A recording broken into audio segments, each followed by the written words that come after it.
السلام علیکم، میرا نام ڈاکٹر فرتاش ہے اور میں بنیادی طور پہ یورولوجسٹ ہوں۔ میں college of physicians and surgeons کا فیلو ہوں اور آج جس موضوع پہ میں گفتگو کروں گا وہ ہے مردانہ کمزوری اور مردانہ بانجھ پن میں فرق۔ لیکن اس سے پہلے کہ میں آگے بڑھوں، میری آپ سے ریکویسٹ ہوگی کہ ہمارے چینل کو سبسکرائب اور لائک کریں تاکہ میں آپ کے لیے مزید اچھی ویڈیوز لا سکوں۔ مردانہ کمزوری اور مردانہ بانجھ پن۔ مردانہ کمزوری بنیادی طور پہ ہم اس صورتحال کو کہتے ہیں جہاں پہ آپ اپنی بیوی کے ساتھ جنسی تقاضے پورے نہ کر سکیں، اور مردانہ بانجھ پن یہ ہے کہ آپ اولاد پیدا نہ کر سکیں یا آپ صاحب اولاد ہونے کے قابل نہ ہوں۔ لہٰذا دونوں میں فرق ہے۔ مردانہ کمزوری کا مطلب یہ ہے کہ یا تو آپ کو ہوشیاری نہیں آ رہی، یا آپ بہت جلدی فارغ ہو رہے ہیں، یا آپ کو ہوشیاری آتی ہے لیکن ہوشیاری برقرار نہیں رہتی۔ جبکہ مردانہ بانجھ پن سے مراد یہ ہے کہ آپ اولاد پیدا کرنے کی صلاحیت نہیں رکھتے۔ اب اگر ہم ان دونوں میں فرق کریں تو اولاد پیدا نہ کر سکنا عام طور پہ اس میں بہت سی چیزیں شامل ہوتی ہیں جس میں جو بالعموم اور جو عام طور پہ ہم مریض کو ایویلیویٹ کرنے کے بعد بتاتے ہیں، وہ عام طور پہ اس کی جو منی ہے، اس میں جو جراثیم ہے، اس میں کمی ہونا یا جراثیم کا ہونا ہی نہ، یہ وجوہات بن سکتی ہیں مردانہ بانجھ پن کی۔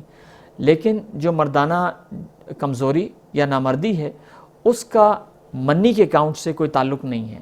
ہاں، البتہ یہ ہو سکتا ہے کہ اگر آپ اپنے جنسی تقاضے پورے نہ کر سکتے ہوں اور آپ میں نامردی ہو تو آپ باپ بننے کے لائق بھی نہ ہوں، اس لیے کہ بالعموم باپ بننے کے لیے سیکس کا یا انٹرکورس کا یا مباشرت کا ہونا ضروری ہوتا ہے۔ اس کا یہ ہرگز مطلب نہیں ہے کہ مباشرت کے بغیر آپ باپ نہیں بن سکتے، کیونکہ منی کے چند قطرے اگر وجائنا پہ یا وہاں لگے ہوں یا لگے رہ جائیں تو اس سے بھی آپ باپ بن سکتے ہیں۔ لیکن ان دونوں میں جو فرق آپ کو بتانے کا مقصد ہے وہ یہ ہے کہ تاکہ جو بالعموم کنفیوژنز ہماری سوسائٹی میں کریٹ ہوئی ہیں ان کو میں دور کر سکوں۔ جب میں کسی کپل کو ایویلیویٹ کرتا ہوں مردانہ بانجھ پن کے لیے یا بانجھ پن کے لیے، تو مجھے دونوں کا جائزہ لینا پڑتا ہے کہ خاتون میں کوئی پرابلم تو نہیں ہے اور مرد میں کتنا پرابلم ہے۔ تو عام طور پہ جب میں کویسچنز کرتا ہوں وہ ان سے یہ بھی پوچھتا ہوں کہ آپ کی مسز کا ایویلیویشن ہوا ہے، یا اگر ان کی مسز ساتھ آئی ہوں تو میں ان سے کہتا ہوں کہ کائنڈلی آپ اپنی رپورٹس دکھائیے اور مجھے بتائیے کہ آپ کو گائنیکولوجسٹ نے آپ کی ایویلیویشن کے بعد کیا کہا ہے۔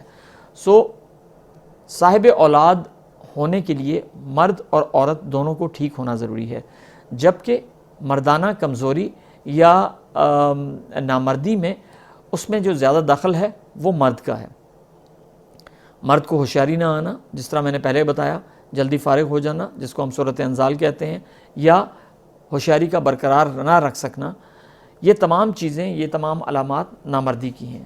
نامردی کی بہت سی وجوہات ہیں، اگر آپ میری پرانی ویڈیوز میں دیکھیں گے تو اس میں آپ کو بہت سی چیزیں مل جائیں گی۔ لیکن مردانہ بانجھ پن کی اپنی ایویلیویشنز ہیں اور اس کی اپنی ریزنز ہیں۔